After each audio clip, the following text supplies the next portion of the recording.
জানতে চাই যে এই যে রাজনীতির মাঠে যে একটা গুঞ্জন, এই যে যেটি বলছিলাম যে এটা নিয়ে সর্বদলীয় একটা বৈঠকও হচ্ছে, সেখানে হয়তো আপনাদের দলের প্রতিনিধিও আছে, যে কাউকে বিরোধী দল বানাতে চাওয়া হচ্ছে, গণ অধিকার পরিষদ সহ অনেকে এই নিয়ে স্পষ্ট কথাও বলেছে। তো আপনাদের কাছে কি মনে হয়, মানে এইটা কি, এই যে আপনারা যারা আছেন আপনাদের কাছে কি এটাকে কোনো সন্দেহ মনে হয়, এটা কি বাস্তব বা এটার কোনো যৌক্তিক কোনো ব্যাপার মনে হয় যে এরকম আসলে কোনো ষড়যন্ত্র হচ্ছে কিনা? আর আপনাদের কি মনে হয় যে আপনাদের একটা উত্থানকে অনেকে একটা ভালো মতো নিতে পারছে কি পারছে না, এরকম মনে হয়? না, আমার পূর্ববর্তী দুইজন আলোচক চমৎকারভাবে বলেছেন যে জনগণ যেভাবে ডিসাইড করবে সেটাই হবে। আমরাও সেটা বিশ্বাস করতে চাই, কিন্তু কথা হলো যে আসলেই কি জনগণ তাদের ইচ্ছার প্রতিফলন ঘটাতে পারবে? এখানে সুষ্ঠু, নিরপেক্ষ এবং একটি ক্রেডিবল নির্বাচন যদি হয়, তাহলে জনগণের প্রত্যাশা অনুযায়ী যদি এখানে সরকারি দল হয়, বিরোধী দল হয়, তাহলে এখানে তো জাতীয় পার্টির মতো একটি দেশবিরোধী শক্তির তো প্রশ্নই আসে না আসার।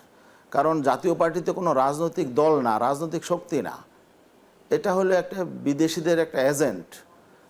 এটা আধিপত্যবাদী শক্তির এজেন্ডা বাস্তবায়নের জন্য এটা জন্ম হয়েছে। জাতীয় পার্টি আসলে জন্মটাই হয়েছে ষড়যন্ত্রের মধ্য দিয়ে। তারা একটি নির্বাচিত সরকারকে অবৈধভাবে ক্ষমতা থেকে সরিয়ে ক্ষমতা দখল করেছিল এরশাদ সাহেব।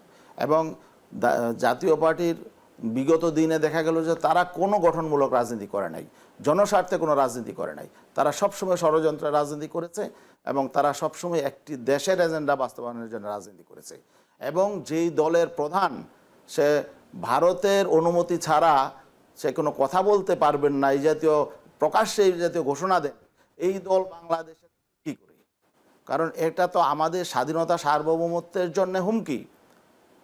এখানে তাজনুবা চমৎকারভাবে বলেছেন যে এইটা তো আসলে আমাদের সভরেনিটির জন্য হুমকি। অতএব এই দল এখনো পর্যন্ত এখনো যে দেশে টিকে আছে, এটাই তো আমাদের জন্য বিস্ময়ের জায়গা। এরা আবার বিরোধী দল হবে বা এরা পার্লামেন্টে যাওয়ার চিন্তা কিভাবে করে, জি জি, প্রশ্নই আসে না। হ্যাঁ, পারবে যদি কেউ মনে করে যে আওয়ামী লীগকে পুনর্বাসনের জন্য আওয়ামী লীগের একটি ছায়া শক্তিকে মাঠে রাখা হোক, তাদের মধ্য দিয়ে আবার আওয়ামী লীগ ফিরে আসবে, তখন হয়তো কেউ কেউ এই প্ল্যান সাজাতে পারে। কিন্তু এটা বাস্তবায়িত হবে না, এবং আমরা যারা ফেসিবাদ বিরোধী শক্তি রয়েছি, আমরা এটা ইনশাআল্লাহ বাস্তবায়িত হতে দেব না।